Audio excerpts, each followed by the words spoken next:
morning, good afternoon, good evening. One of NaChamisa's favorite pet projects is building spaghetti junctions. This is a spaghetti junction. You can see the roads, some going underneath, up, above, and so forth. A really complex intersection that will keep traffic flowing. In one of his latest Twitter handle posts, this is what Chamisa was promising the people of Zimbabwe. A different Zimbabwe with endless possibilities. This is where we are going. Wishing you a blessed and rewarding new month of July. Hashtag new dawn. Hashtag for everyone. Hashtag God is in it. It really is a tiresome argument. There's no point in all this wishful thinking. If you want Zimbabwe, a prosperous Zimbabwe, you've got to work for it. The number one task that the people of Zimbabwe, or rather NaChamisa and these MDC friends, were given to do ever since they came on the political stage in the late 1990s, was that they should bring about the democratic changes to stop Zanu PF rigging the elections. They understood that task, and they even named their own party on the understanding of that task, the Movement for Democratic Change. It is a pity that many ordinary Zimbabweans out there have never understood what is it exactly you want the opposition to do. And this is allowed, of course, the opposition to get away with it.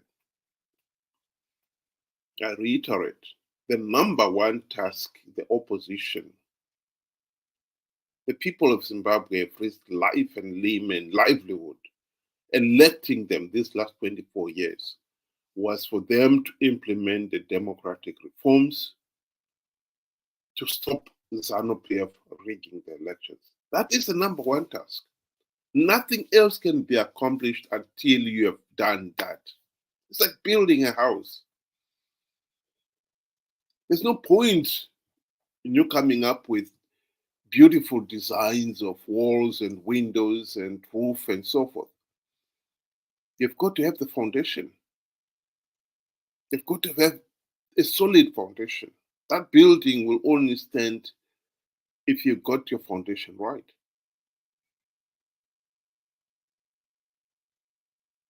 And in the case of Chamisa and company, it's clear they don't want to do the difficult task of implementing the democratic reforms,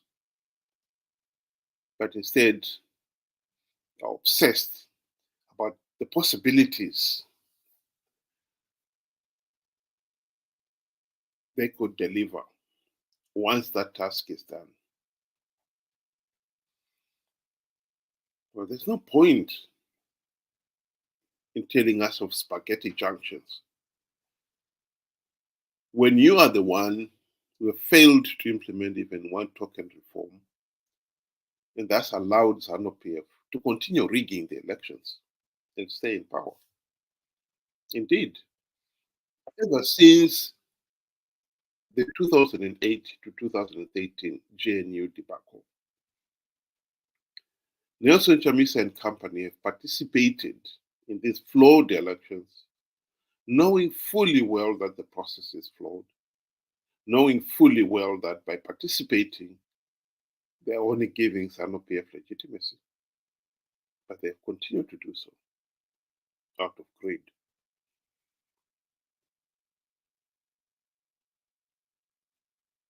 You are not going to have a prosperous, just Zimbabwe until we implement the reforms so that we have got a government that is accountable to the people.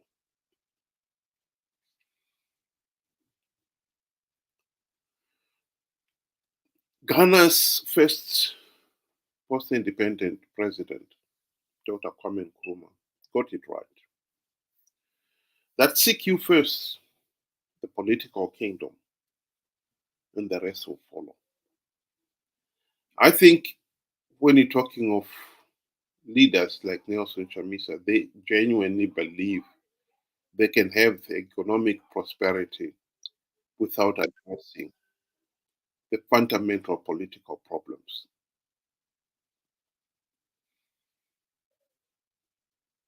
Indeed, when you listen to people like NChamisa, he is of the opinion that Zimbabwe can win rigged elections. Ever since the 2008 to 2013 GNU, in which the MDC failed to implement even one token reform, they've given up on implementing reforms altogether. Now they are trying a new thing, coming up with strategies of winning rigged elections.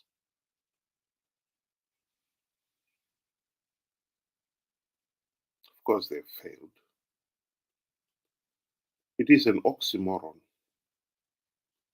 You cannot give Zanu PF carte blanche powers to rig elections and still expect that you can win those elections. We've tried this in the 2013 election and they failed. Then they tried again in 2018 and again MDC failed. And last year, the same thing. When are we going to learn and get down and implement the democratic reforms? And once for all, clean up this mess so that we've got free, fair, and credible elections. Then we can concentrate on the economic challenges. The idea that we can somehow short circuit that process, get economic prosperity while Zanu PF remains in power, while corruption and mismanagement continue, is naive, to say the least. It's foolish.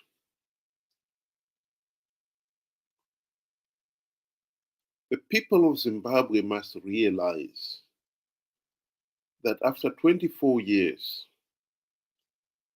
the MDC have failed to implement even one token reform.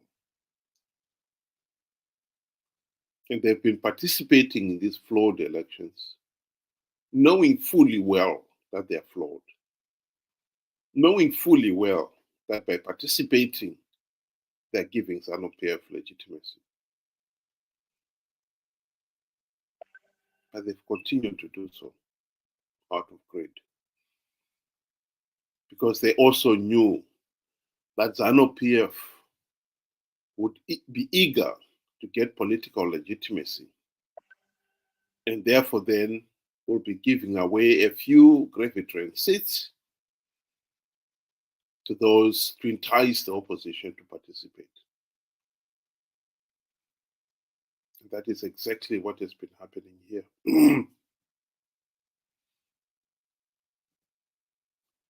It is heartbreaking that 44 years after independence, Zimbabwe is failing to hold free, fair, and credible elections. Zimbabwe is a failed state because we have failed to hold free, fair, and credible elections. Because we have been stuck with a corrupt, incompetent, and tyrannical Zanu PF regime.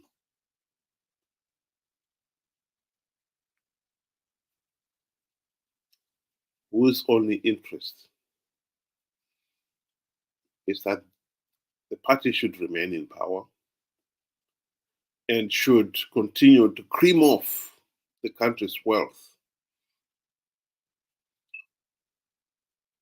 for the purposes of giving the ruling elite a life of luxury.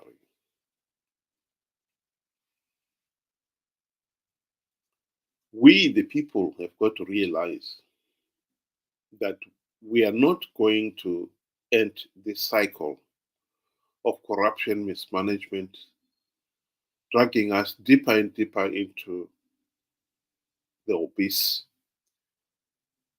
until we implement the reforms to stop Zanu PF rigging the elections. What NaChamisa and company have been doing is participating in flawed elections to give Zanu PF legitimacy.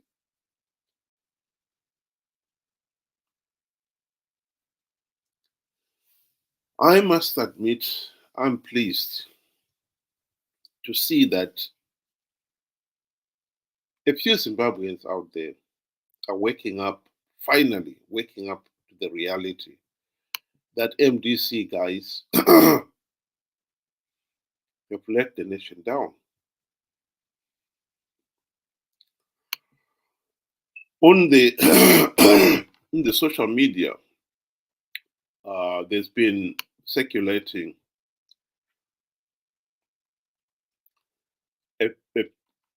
a clip photo of the same spaghetti junction NaChamisa had posted, with the response from some of the people reacting to that posted Twitter. The first comment there, for those who cannot see it, is from Omega Ignatius. And he says, "Auna plan elder. Ai machingo ovura sowe mazibaba." In other words, NaChamisa, you do not have a plan. You should just concentrate on religion. Mazibaba. This is one of the apostolic faith. 6. The second comment is from Victor. He says, just focus on your business and family, bruh.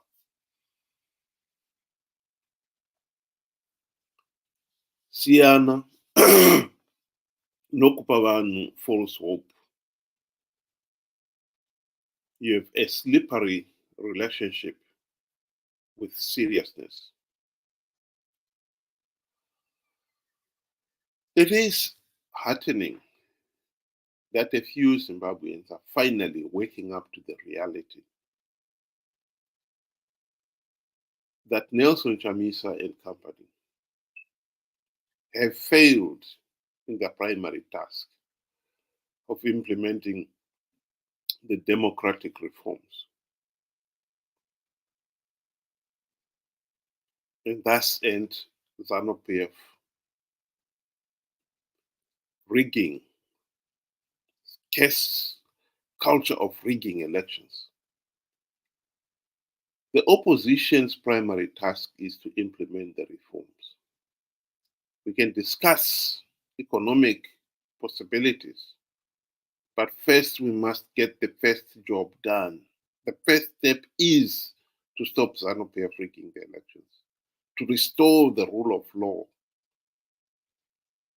to establish the fundamental rule that no one has got the divine right to rule Zimbabwe.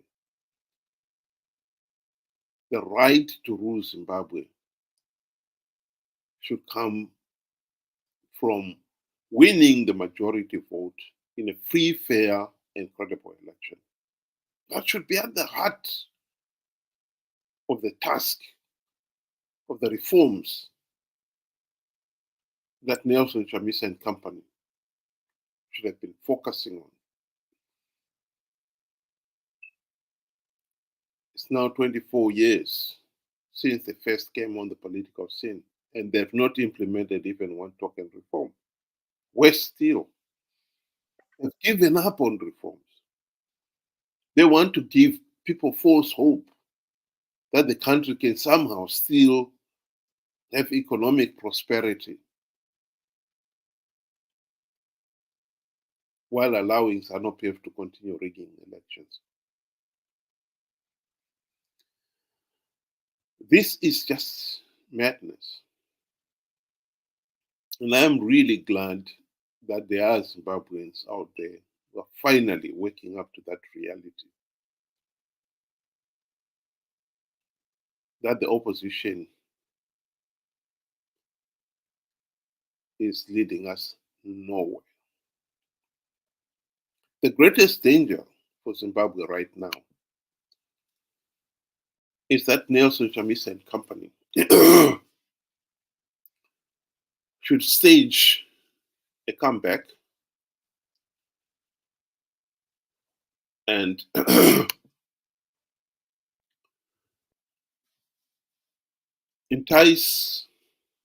convince people that this time his party is going to win big and he'll be able to build spaghetti junctions even at growth points in the rural areas. And the tragedy is that there are still out there millions. In the last election, 2 million, nearly 2 million people voted for Chamisa. The chances are a significant number of that out there is still naive, ignorant, and gullible enough to believe him. And so the country will be dragged into participating in another flawed election in their millions and gives Zanu PF political legitimacy, bringing us back to where we are today. The best solution, and we have got to push that starting right now, is that people must make it very clear they are not going to participate in flawed elections. Period.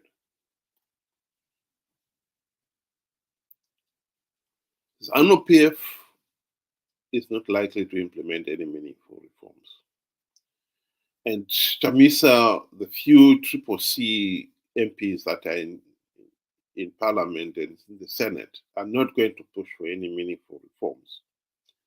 If they fail to implement any meaningful reforms during the GNU, it is naive to expect that they will do so now. What Chamisa is trying to entice people to believe is that he can win rigged elections and deliver the spaghetti junctions. That is just wishful thinking, to say the least. And for a country to allow itself to be dragged into this wishful thinking after 44 years of rigged elections is unforgivable. All because we do not have the intellect to realize that we need to implement reforms. We need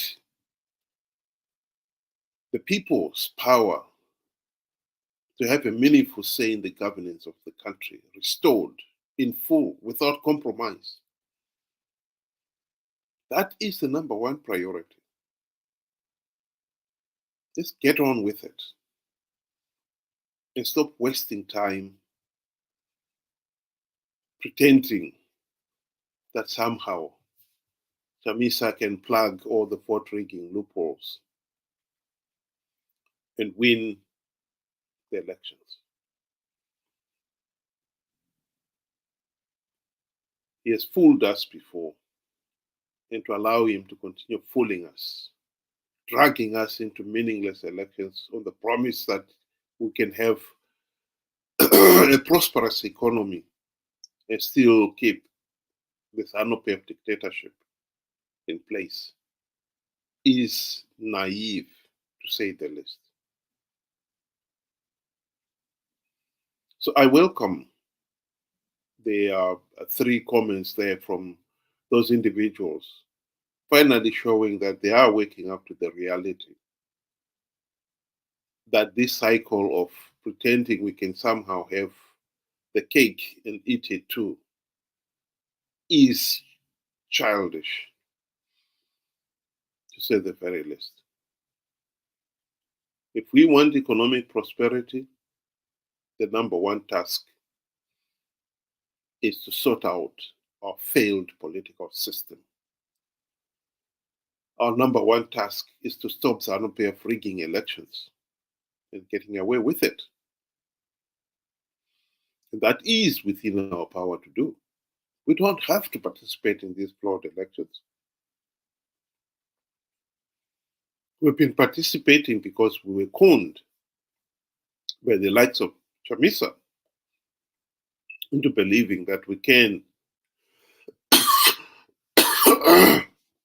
have our cake and eat it too. How long are we going to allow ourselves to be so easily conned? I think the people of Zimbabwe need to wake up. And I am glad to see that there are at least a few Zimbabweans out there who have opened their eyes and their minds and can see Chamisa for what he is. Just a corrupt, incompetent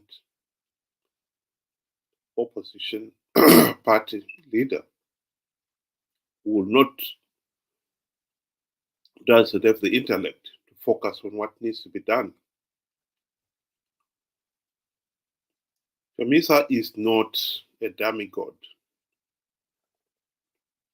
as some people would like to believe. This Chamisa Chete personality cult in this day and age is a source of shame to the people of Zimbabwe. How millions of people can be so naive and so easily cheated is something to be ashamed of. And I think we need to stop it.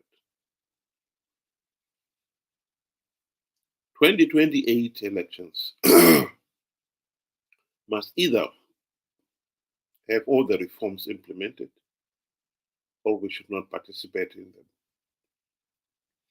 If millions participate because Chamisa has promised them that he has plugged the vote rigging loopholes or some such foolish claim, it will be unforgivable.